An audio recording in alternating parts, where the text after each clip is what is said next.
Welcome to the deep dive. So today we're doing something a bit different. We're diving into, the everyday, specifically the morning and afternoon of a parent and child. Right. And our source is this amazing raw transcript of their conversations. It's like a window, Yeah. straight into those little moments that make up family life. A really unique perspective. And our mission, I guess, is to see what we can pull out. Look at the relationship dynamics, the routines. The practical stuff. Yeah, the nuts and bolts. And maybe find some surprising things in the ordinary. Should be interesting. Okay, so it starts right away with that sound of waking up and the kid immediately asking for 5 more minutes. Yeah. So relatable. Totally. I think we've all been there, right? Absolutely. And what's interesting, like you said in the intro, is how quickly it shifts. How so?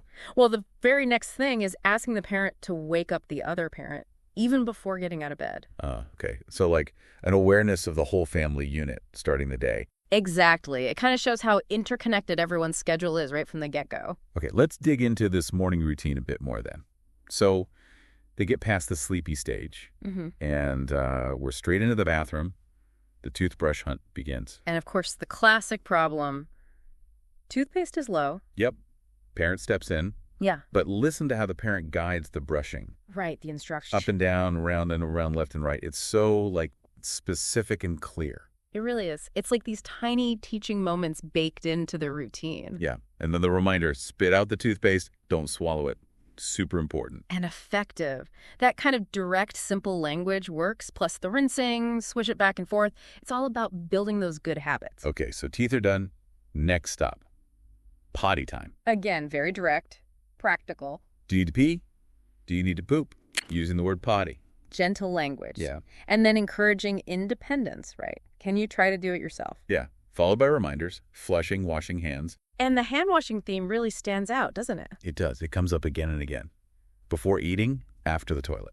And that bit about the sticky hands, where the parent actually shows them how to rub their hands together. Oh, yeah. That's such a good, physical demonstration. Much better than just saying, wash your hands. Definitely. It makes it concrete. And repeating it reinforces the habit. Okay, so clean hands leads us to breakfast. The potential minefield. Yes.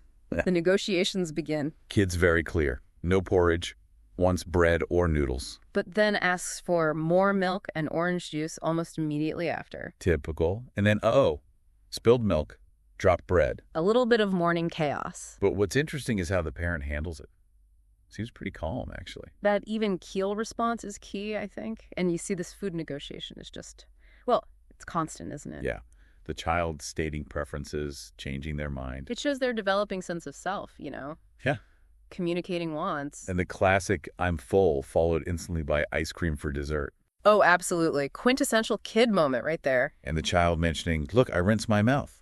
Seeking that approval, showing they're learning the routine. Internalizing it. That's a good sign. All right, moving on. Getting dressed. Which sounds like, another adventure. Seems like it. Questions about clothes being inside out. A strong color preference, white. Definitely not green. And wanting a specific toy shirt, but it's wet. The disappointment. So the cow shirt is the backup plan. And the observation that other clothes are torn. Just a little aside. It's a little glimpse into maybe their developing style. Or just what's available. Could be. And the details of the parent helping pull the shirt down, pull your pants up. The whole ritual. Checking left and right shoes. Remembering socks. A hat. It's step-by-step guidance towards independence, but still very supported. And the final check, did you put milk into my backpack? The child's involved in packing too. Yeah, taking ownership of their stuff for the day. Okay, time for the school run. A bit of reluctance maybe. Wants the other parent to take them. And the mention of running late adds that touch of realism. Totally. Then there's a choice. Front or back seat. Simple choices help. And then, just for a moment, the child noticing a dog, some birds. Nice little grounding moment, isn't it? Connecting with the world outside the car. Yeah. Before arriving at school, instructions to be good, confirming pickup plans. Standard stuff. But then the child says something quite significant. What's that? I can go into class by myself, Mom. You can go to work. Oh, wow. That's a big step. Huge. Shows real confidence and comfort in the school setting. Independence kicking in. Okay, let's fast forward.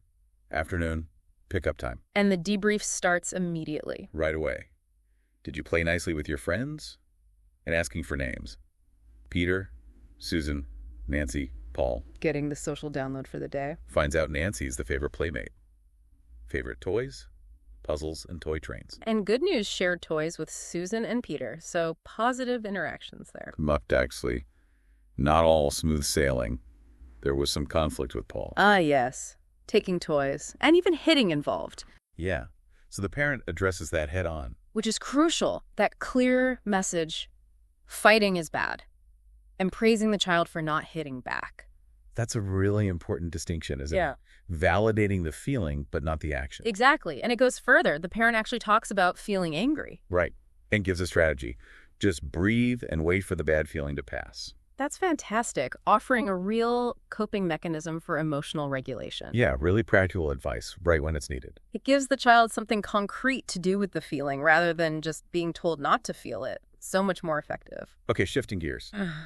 Lunch recap. The menu, rice, fish, vegetable soup. And the parent kind of anticipates the reaction might be yummy, might be gross. Knows their kid. Why? And follows up asking what they liked, disliked, if they ate it all. It shows the continued interest in the child's day, even the small stuff like lunch. Mm-hmm. It encourages them to share their experiences, good and bad. Then the conversation broadens out. What else happened at school?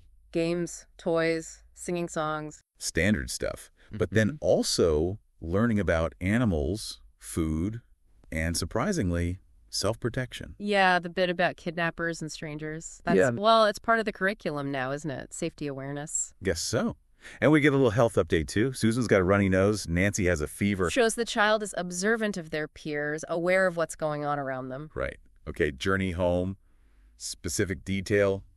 Pressing the 5th floor button in the elevator. Love those little details. And then boom, back home. Snack time requests start. Ice cream is top of the list. Naturally.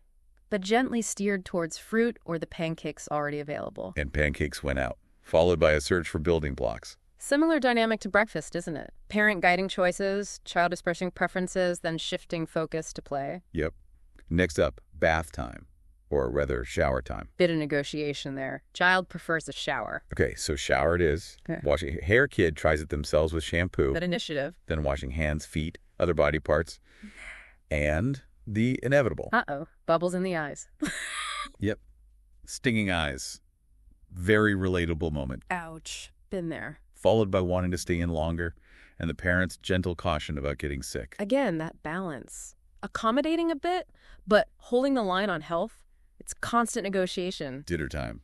More food talk. Fried eggs requested. But declined. It's the rice, beef, and vegetable soup from earlier. Which this time gets a delicious, for the soup at least. Progress. But struggles with the rice, feels full, says it's spicy, asks for water. Articulating those feelings and sensations around food. And picking up the vegetables. Yeah. Even while acknowledging they're good for you. Ah, the timeless dinner table struggle. It's all there. Testing boundaries, asserting preferences. After dinner, a little bit of screen time. Sounds like a brief cartoon session. A bit of downtime. Before shifting into the wind down for bed. Reading or storytelling time. But first, the teeth brushing battle. Ah, yes. Resistance. Followed by the gentle consequence reminder. Rotten teeth. Gotta keep reinforcing those habits right to the end of the day. Okay, finally settling down. Choosing a book. Parent notes it's getting late. A yawn from the child. The sleepiness is definitely kicking in. Lights out. And then the comforting requests. Pedal. Teddy bear, a kiss. Sweet moments. The parent offers a lullaby. And one last comfort check. It's cold. Can you put the blanket on me? Making sure everything is just right. Then the final words. Stop talking. Close your eyes and go to sleep. Sleep tight, my little boy. And scene? Yeah. End of the day. Wow, when you lay it all out like that. It's incredibly detailed, isn't it? Just from this everyday back and forth. Yeah. You see the communication, the negotiation tactics from both sides. All those little learning moments tucked into washing hands or getting dressed. And underlying it all, the affection, the care. Absolutely. It's all there in the transcript. What really strikes me, I guess, is just the sheer effort involved. The patience, the constant guidance. You think of these routines as mundane, maybe. But seeing it this close up, it's complex and really intentional parenting. It really makes you appreciate the energy it takes.